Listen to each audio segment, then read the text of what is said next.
The hum of fluorescent lights buzzed softly above as Daniel leaned back in his office chair, rubbing a hand over the light stubble on his jaw. The reports in front of him blurred into a sea of black and white, numbers and figures that held no interest.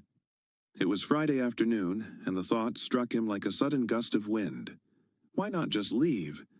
Escape the monotony of paperwork and city noise and head somewhere quiet, somewhere untouched. A fishing trip, a camping trip. Just him, the lake, and the whisper of the trees. With a decisive nod, he shut his laptop, grabbed his leather jacket from the back of his chair, and strode toward the exit. No second thoughts. No hesitation. The office doors closed behind him, and the crisp autumn air greeted him like an old friend. It smelled of dry leaves and distant rain, a promise of the wilderness that waited. First stop, the outdoor supply store.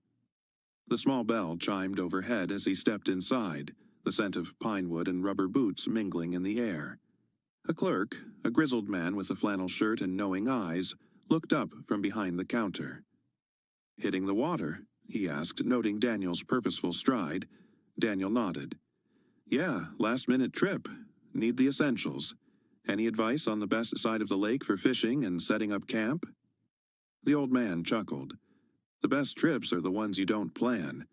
But if you want my advice, head to the north side.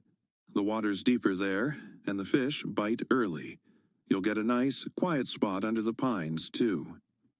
Daniel appreciated the tip, adding a few more items to his purchase. As he handed over his card, the clerk tapped the counter thoughtfully.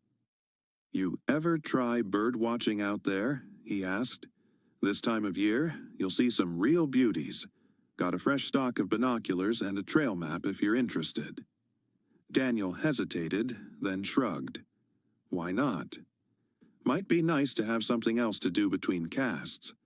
The clerk grinned, grabbing a pair of binoculars from behind the counter and sliding a map across. "You won't regret it. There's a lookout point not far from the North Shore." 15 minutes later, Daniel left the store with his supplies packed in the truck. The city lights faded into the rearview mirror, swallowed by towering evergreens and winding roads that led him closer to solitude. By the time he reached the lake, the sun had begun its descent, painting the sky in shades of gold and ember. The water stretched out before him, still and glass-like, reflecting the world with an almost mystical perfection. He set up camp near the shore, pitching his tent with practiced ease, gathering kindling, and cracking open a cold beer as the last slivers of daylight melted into dusk. The first cast into the water was smooth, the fishing line cutting through the silence with a gentle hiss before settling into the depths. He exhaled slowly, feeling the weight of the work week dissolve with each ripple on the surface. Minutes passed, then a subtle tug.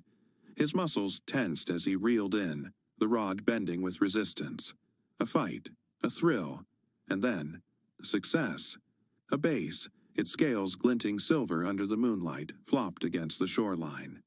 Daniel grinned, brushing sweat from his brow as he set to work. He cleaned the fish with steady hands, the scent of fresh water and earth thick in the air. The fire crackled, its orange glow licking at the darkness as he placed the fillets in a cast-iron pan with butter and a sprinkle of salt. The aroma of sizzling fish mingled with the crisp night air, a scent so rich it made his stomach tighten in anticipation. He ate slowly, savoring each bite. The fish was tender, infused with the smoky essence of the fire, the slight crunch of the seared edges giving way to the buttery, delicate meat. He took a sip from his beer, letting the cold bitterness contrast against the warmth of the meal. The stars stretched endlessly above him, the lake a dark mirror reflecting their brilliance. The next morning, Daniel woke with the first light of dawn filtering through the tent.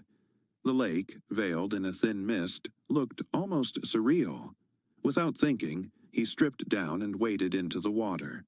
The first touch was sharp, cold enough to steal his breath, but he adjusted quickly, diving under.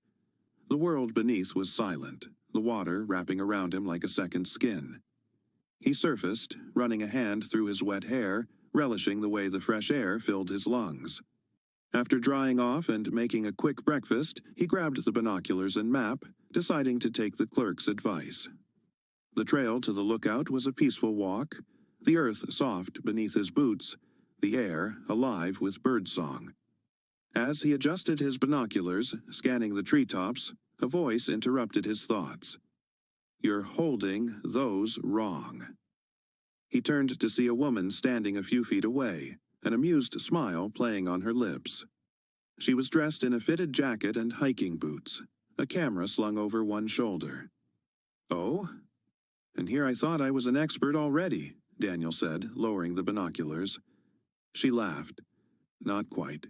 You need to adjust the focus ring here." She stepped closer, demonstrating. "Otherwise, everything looks a little blurry." He followed her lead, the world sharpening through the lenses. "Much better, thanks." "I'm Emily, by the way," she said, offering a hand. "Daniel." "Nice to meet you. Are you a birdwatching expert, or just someone who likes correcting strangers?" She smirked. "A little of both. I do this pretty often. You're new to it?" "First time. Just thought I'd give it a try between fishing." They fell into easy conversation, walking the trails together. Emily pointed out a bright red northern cardinal perched on a low branch, its feathers glowing in the morning light. A little farther ahead, a great blue heron stood motionless by the water's edge, waiting for the perfect moment to strike.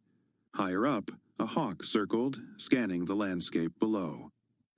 "That's a red-tailed hawk," Emily said, adjusting her own binoculars. "See the brownish-red hue on its tail? It's one of the most common birds of prey around here." Daniel nodded, impressed by her knowledge. "You really know your stuff." "I spend a lot of time out here," she admitted. "Helps me clear my head." As the afternoon stretched on, Daniel suggested they head back to his campsite. "I caught a decent bass last night. You any good at cooking fish?" Emily grinned. "Better than I am at fishing." Back at camp, Daniel handled the cleaning while Emily prepared the fire, seasoning the fish with a mix of herbs and citrus she pulled from her pack. The scent that filled the air was mouth-watering, even richer than the night before. They ate by the lakeshore, talking, laughing, the chemistry between them effortless. As the sky darkened, the firelight flickering between them, Daniel found himself not wanting their time together to end. "I should probably head back soon," Emily admitted, brushing a stray curl behind her ear. "Yeah," Daniel nodded, though he wished they had more time. "Maybe we could do this again sometime?" She smiled, slipping her camera strap over her shoulder. "I'd like that." As she disappeared into the trees, Daniel sat back watching the embers of the fire drift into the night sky. Maybe this trip had been about more than just solitude after all.